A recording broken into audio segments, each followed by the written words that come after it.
ये जो पैनल आप देख रहे हो इंटरफेस, ये सर्वर का है, राइट। सर्वर क्या होता है, कोई भी एक इंफॉर्मेशन वेबसाइट पे शो करना चाहते हो ना, तो उसको एक जगह होस्ट करना पड़ेगा। जैसे कि ये कंप्यूटर, ये भी एक सर्वर है। कैसे? क्योंकि हम यहाँ पे कुछ फोल्डर्स बनाते हैं, अपने डॉक्यूमेंट्स बनाते हैं। कभी भी हमारे को कोई भी फाइल्स चाहिए या फिर हमें वीडियो चाहिए, फ़ोटो चाहिए, तो फिर हम वहाँ उस फोल्डर पे जाते हैं, फिर उस डेटा को रिट्रीव करके फिर अपना काम यूज़ करते हैं उसको। सेम कॉन्सेप्ट में ये सर्वर बनाया गया है। इस सर्वर में बेसिकली क्या है ना, यहाँ पे फाइल मैनेजर पे डेटा पड़ा रहता है।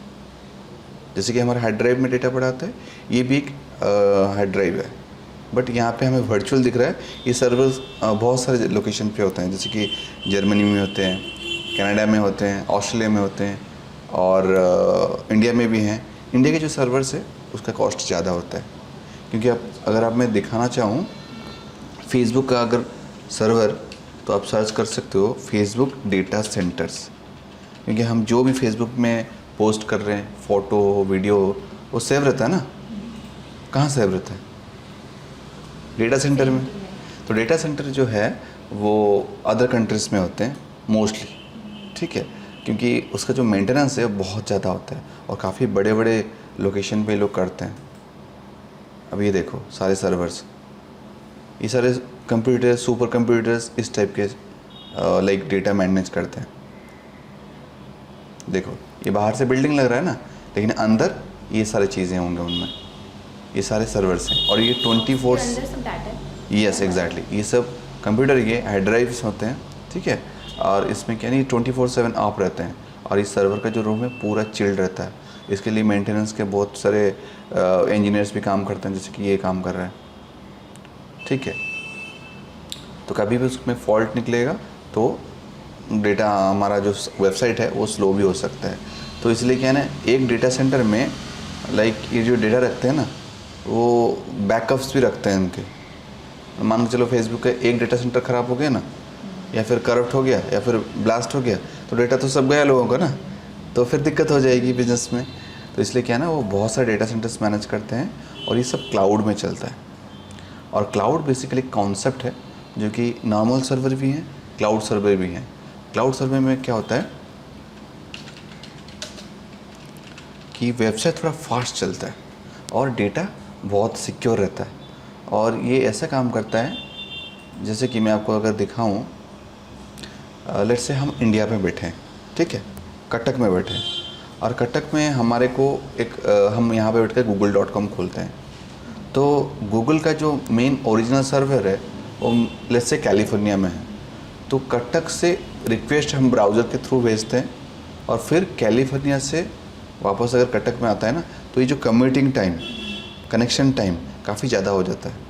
तो इसलिए क्या है ना, मतलब वेबसाइट स्लो खुलते हैं। ये पहले ये ज़माने में ये सब काम इस टाइप का होता था, लेकिन जब क्लाउड इंट्रोड्यूस हुआ, इसमें क्या हुआ, लाइक यहाँ पे वर्चुअल सर्वर बैठ गए। जैसे कि मान के चलो मेरा लोकेशन कटक है और कोलकाता में एक डेटा सेंटर है फेसबुक का, ठीक है। अब होगा क्या, मेरा जो नियर बाय डेटा सेंटर जो है कोलकाता है, वहाँ से google.com का डेटा आकर के मेरे ब्राउज़र में शो करेगा। मेरे को कैलिफोर्निया कितना दूर पड़ रहा था, लेकिन कोलकाता नज़दीक है। तो इसीलिए क्या है ना, वो जो डेटा है वो कोलकाता में भी है, कैलिफोर्निया में भी है। तो वर्चुअल कंसेप्ट, क्लाउड कॉन्सेप्ट में वो सब सारा काम होता है, ताकि यूज़र को फास्ट एक्सपीरियंस मिले, ठीक है। तो तभी ये जाकर के सारा चीज़ पॉसिबल है। और ये क्लाउड कॉन्सेप्ट इतना अच्छा है कि आज के डेट में हमें इंटरनेट तो मिल गया, लेकिन जो स्पीड का इश्यू हो रहा था, हम लोग घंटों बैठे रहते कि भाई खुल क्यों नहीं रहा है, वो प्रॉब्लम सॉल्व हो गया, ठीक है। क्लाउड का जो सर्वर का नॉर्मल जो प्राइस है काफ़ी ज़्यादा है, लेकिन ऐसा होता है कि आपको अगर अच्छा सर्वर चाहिए, अच्छा वेबसाइट चाहिए, तो आई वुड रिकमेंड कि गो विद द क्लाउड। और क्लाउड में सबसे ज़्यादा जो पॉपुलर है वो AWS है, AWS, ठीक है। AWS इंजीनियर्स भी बहुत सारे हैं। AWS का फुल फॉर्म जो है अमेज़न वेब सर्विसेज। आपको लगता था कि अमेज़न खाली ई-कॉमर्स का वेबसाइट में काम करता है, नहीं, उसका जो मेन है, आप देखो AWS, और इसका रेवेन्यू देख रहे हो 2022 में 8,000 करोड़, ठीक है, तभी तो अमेज़न आज के डेट में इतनी बड़ी कंपनी है। ओके, सो अभी हम जो ये इंटरफेस देख रहे हैं ये भी एक्चुअली एक क्लाउड सर्वर ही है, और ये जो इंटरफेस आप देख रहे हो इसको बोलते हैं कंट्रोल पैनल, जिसको इन शॉर्ट सी पैनल भी बोला जाता है। ऑलराइट, तो एक सर्वर से हम क्या कर सकते हैं? एक तो हो गया, अगर आप जैसे आप सर्वर आपको मिलता है तो उसकी इन्फॉर्मेशन आपको पहले पता कर लो कि सर्वर में क्या कॉन्फ़िगरेशन है और कौन सा डोमेन में ये लिस्टेड है ना, और इसका आईपी क्या है। आईपी मतलब इंटरनेट प्रोटोकॉल, राइट। तो सर्वर का इन्फॉर्मेशन अगर ज़्यादा जानना चाहते हो तो यहाँ पे क्लिक कर सकते हो, ये आपको और भी सर्वर का इन्फॉर्मेशन दे देगा। अब देखो, सर्वर सेम एज आपका हार्ड डिस्क में भी ऑपरेटिंग सिस्टम लोड होता है, यहाँ पे भी एक्चुअली ऑपरेटिंग सिस्टम लोड होता है, ठीक है। और इसमें डेटाबेस यूज़ होता है, ठीक। और डेटाबेस में आपका डेटा सिक्योर रहता है, और फाइल भी आप सेव रख सकते हो आराम से फाइल मैनेजर में, है ना। आप इसमें ईमेल भी एक्सेस कर सकते हो, जैसे कि आपने कई बार ना जीमेल यूज़ किया होगा, आपका नाम @gmail.com, बट मान के चलो आप एक प्रोफेशनल वेबसाइट ले लिए, तो आप अगर स्टिल एक बड़ा सा बिज़नेस है या फिर छोटा बिज़नेस को लेकर के बड़ा करने जा रहे हो, तो अगर वो जीमेल यूज़ करोगे वो चीप लगेगा। तब आप क्या करोगे, एक ईमेल ले लोगे, तो ईमेल यहाँ पे आपको फ्री मिल जाएगा। कितने आपको ईमेल्स मिलेंगे यहाँ पे अवेलेबल है, राइट। आपको 5 ईमेल्स मिले हैं, बट आपने 2 यूज़ किया हो। अगर आपको ईमेल क्रिएट करना है तो आपको जाना है ईमेल्स पे, ईमेल्स अकाउंट पे क्लिक करना है, ठीक। यहाँ पे क्रिएट करना है, यहाँ पे लेट से आपका यूज़र नेम देना है टेम्परेरी, ठीक है, टेम्परेरी। अब यहाँ पे जनरेट पासवर्ड कर सकते हो या फिर अपना एक खुद का पासवर्ड चूज़ कर सकते हो। क्रिएट करोगे तो ये क्या है ना, तुरंत आपके नाम पे एक ईमेल बना देगा। अब इसको लॉगिन करने के लिए आपने जो ईमेल पासवर्ड दिया था उससे भी कर सकते हो, या फिर डायरेक्ट यहाँ से चेक ईमेल करके आप सारा ईमेल चेक कर सकते हो। बट ये जो गूगल का जीमेल है उससे काफ़ी अलग होगा, ठीक है, क्योंकि इसको वेब मेल बोला जाता है, जीमेल नहीं, ठीक है। काम वही मतलब सेम ही है, बट वो थोड़ा देखने का वो चीज़ जो है, वो इंटरफेस जो है वो पूरा अलग है। लेकिन प्रोफेशनल ईमेल है, आप थोड़ा देखोगे कैसे काम करता है। देखो इस टाइप का इंटरफेस मिलता है। ओके, तो यहाँ पे आप कंपोज कर सकते हो, और इनबॉक्स जो है यहाँ पे डायरेक्ट शो करेगा, ठीक है। फाइल अटैच करके यहाँ पे डाल सकते हो। नॉर्मल गूगल में कितना है 25 MB है, बट यहाँ पे जो अलाउड साइज़ है 500 MB है। काफ़ी बड़ी फाइल भी आप भेज सकते हो, ठीक है। तो यहाँ पे लॉग आउट भी आप कर सकते हो इसमें। तो ये वेब मेल का हो गया, ठीक। अब आप जानने के लिए आप अगर अंदर जाते हैं ना, तो देखो यहाँ पे डेटाबेस भी है, और हम जो वेबसाइट बनाएंगे उसको MySQL डेटाबेस से कंट्रोल हो पाएगा। मतलब MySQL डेटाबेस जो है ये एक टाइप ऑफ डेटाबेस है। डेटाबेस बहुत टाइप के होते हैं, SQL database, MySQL database, Mongo database, कई सारे डेटाबेस हैं। बट ये जो सर्वर है इसको बोला जाता है अपाची सर्वर। याद रख लेना, लिख लेना अगर कोई डाउट है तो, अपाची सर्वर। और इसमें जो डेटाबेस यूज होता है MySQL डेटाबेस, और जो स्क्रिप्ट होता है उसको बोलते हैं सॉफ्टैकुलस इंस्टॉलर, ठीक है। अब फाइल मैनेजर समझ लिए। फाइल मैनेजर क्या होता है, बेसिकली ये डेटा जो भी आप इंस्टॉल करते हो वेबसाइट में, इमेजेस डालते हो, वीडियोस डालते हो, है ना, कंटेंट लिखते हो, सारे फाइल मैनेजर में आकर के सेव रहता है। देखो फाइल मैनेजर में अगर आओगे तो यहाँ पे एक पब्लिक HTML दिखेगा, उसको क्लिक करोगे तो ये देखो ये सारे फाइल्स हैं जो भी है। ये वर्डप्रेस का हमने इंस्टॉल किया हुआ है ना, तो वर्डप्रेस का डेटा ही शो कर रहा है। ऑलराइट, तो फिर हम वापस जाना है तो यहाँ पे ये जो आइकन है यहाँ पे क्लिक कर दो, ये पूरा सर्वर का जो होम पैनल है वहाँ पे लेके चला जाएगा।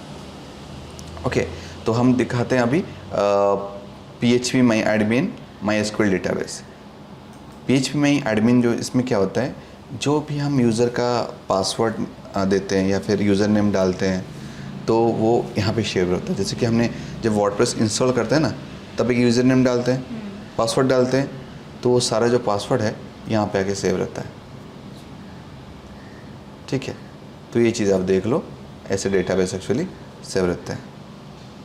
डेटाबेस क्या है ना, एक स्ट्रक्चरल फॉर्मेट है।